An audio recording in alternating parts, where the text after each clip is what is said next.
What's up, YouTube? AJPunk 15 back after a long break. Probably my longest break on YouTube. Mostly due to the fact that I just didn't want to do this anymore. I kind of got away from it. But I went back, and I did a bit of, I don't want to say soul searching, but I enjoy doing this. I enjoy editing videos. I enjoy getting videos out to you guys. Even if I don't get as many views as everyone else, I just enjoy doing what this is and bringing you some content. So, with that being said, I'm going to unbox the Halloween 2018 Blu Ray. Now, I do have the Steelbook on the way. Originally, I meant to do the Steelbook or the 4K, but my local store didn't even have any. Yesterday was a big snowstorm, and for me to drive to get that one Blu-ray, it wasn't happening. It's over an hour away just to get a Blu-ray. So I went to my local Walmart and got the normal Blu-ray, which I'm going to show you guys. I did open it. I had watched all the special features, and I'll go over each one of these. It's also going to be a Blu-ray review for this, talking about the contents, the special features, slipcover, all that stuff.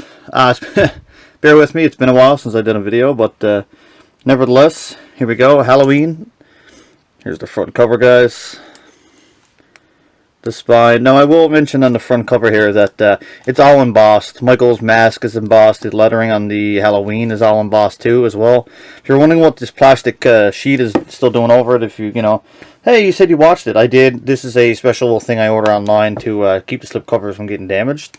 Yeah, so here's the back. Bring it up and try to focus this for you guys so you can read it. I'll go ahead and read it. This is Jamie Lee Curtis returns to her iconic role as Laurie Strode, who comes to her final confrontation with Michael Myers, the masked figure who has haunted her since she narrowly escaped his killing spree on Halloween night 4 decades ago. Master of Horror John Carpenter joins forces with director David Gordon Green and producer Jason Blum, Get Out Split, Blumhouse Productions, for this follow-up to Carpenter's 1978 classic. And if you want to read the special features here, we got deleted and extended scenes, which I will talk about because some of them I do like more than others.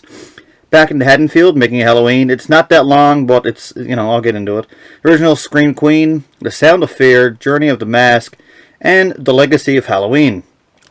Alright, let's go ahead and open this and I'll show you the inside, guys. Nothing too special, but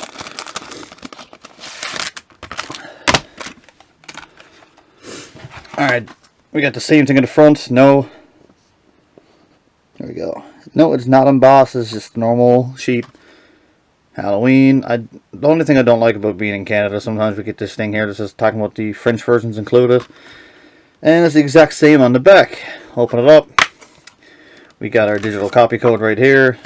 If you want that, guys, comment on this video. The first person to comment that wants it will get it. We got the DVD and the Blu-ray. Very disappointing. I don't like to have some artwork on this, just black disc. I mean, yeah, it's cool and all. I plan on replacing this case here as well with a black case, so it'll match the Blu-ray box set right here.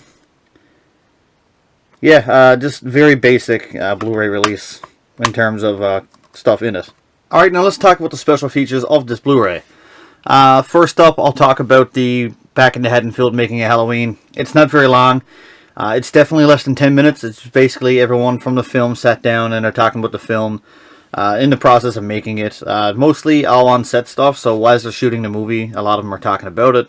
There's some that aren't, but it's nothing that we haven't seen already from productions and stuff coming out over the film before the film was released. There was a lot of production stuff about the film coming out, and the videos and stuff that are released, sneak peeks and stuff. It's pretty much all that.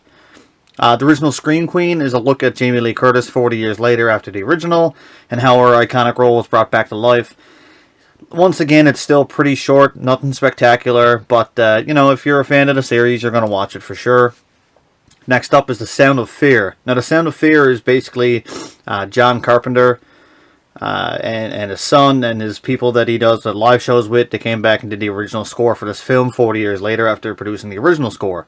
This one's pretty cool. You get to see a little bit behind the scenes of how Carpenter became, to make this score for this film. It's not an amazing special feature, but once again, if you're a diehard of the series like myself, you're definitely going to want to check that out. Journey of the Mask, it basically talks about how Christopher Nelson, the guy who made the mask for the new film, came about reproducing the same mask 40 years later and what it would look like and how decayed it was looking. And he didn't want to go overboard with it and make it too decayed like Rob Zombie's, but he wanted to make it realistically decayed, and he went with the same kind of style mask, like the Shatter mask from back in the day. It's a very quick special feature, but it's worth checking out. The Legacy of Halloween is talking about basically how iconic the film has been since then. I'm pretty sure this one is the round table of John Carpenter, the director David Gordon Green, Jamie Lee Curtis, and Jason Blum around the table, which has already been released online. I'm pretty sure you can watch it, but it's on this Blu-ray as well. Now, the deleted and extended scenes. The very first extended scene is Laurie at a shooting range. It's just a more extended look at her shooting range where she's shooting the shotgun and the handguns. Nothing too spectacular. Then she goes back in the house and she's like polishing off the weapons, and she takes a revolver and puts it up to her neck, and she looks like she's about to kill herself kind of thing. She's contemplating it, and in the background of her mind you see Michael in the doorway, and the darkness just stood up, and it's almost like it's it's almost like it's playing with her mind a little bit, that he's still in the back of her mind no matter where she's to, and she, can she get away from it eventually? We don't know, kind of thing. The next deleted scene is actually called Jogging to the Hanging Dog, I believe, and it's basically a video of Allison, or a clip of Allison. She's jogging down the road. It's Halloween morning, and she comes across a turn as she's jogging, and there's a dog hung from a tree, and there's people trying to get it down. But if you look in the background, you see a van and a ominous figure in the foreground, kind of thing, in the background, sorry. And she runs away, and then it goes up like a far shot of Michael Myers, still without the mask and still in the gown from the bus ride next to the van that he stole, or the truck. And it's an okay scene. Actually, if it was in the film and it was shot a little bit different, personally I would like it in the film, but I can see why they took it out for pacing issues. Same with the first clip. The next deleted scene is Allison and her friends at school. You get to see a little bit more inside of Allison and her friends. We get to understand why Dave in the film gets a tattoo. We see a little bit more of Cameron and Allison and their relationship, and he's not actually that bad of a guy from the movies aspect of it until you get into the film. And I highly recommend watching that one scene. I think it should have been in the film, maybe cut down a little bit in some places, but I don't think it would have affected the pacing of the overall film. I think it would have added to Allison's character and her friends a little bit more, just to care about a little bit. The next scene is Cameron and the police, I believe, or Don't Mix. And that is basically, in the film, Cameron kind of disappears for a long amount of time, and you really don't know what happened to him at the end of the film. Did he die? Did he go home? Allison and him have a huge fight. Well, in that deleted scene, we find out that they're out by the football field, and they're, basically making up after their big fight.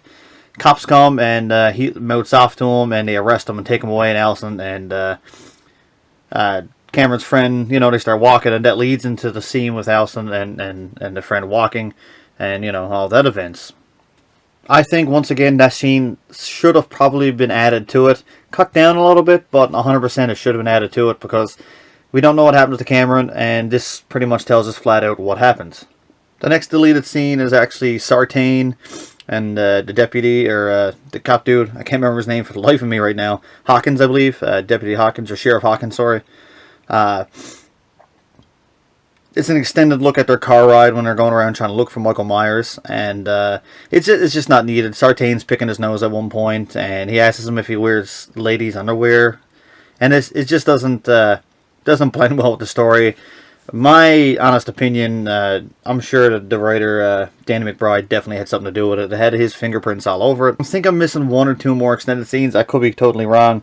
I'm doing this off the top of my head right now, but they're not needed. These are the ones that I thought were important to talk about anyway. Overall, a lot of the deleted scenes and extended scenes did not need to be in it, but the ones with Allison and her friends I would have liked to have in the film itself.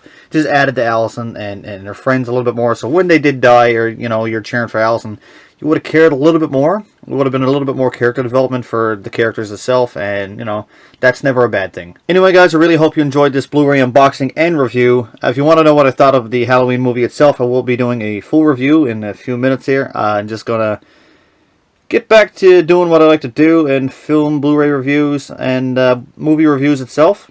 So as always, take care and stay frosty.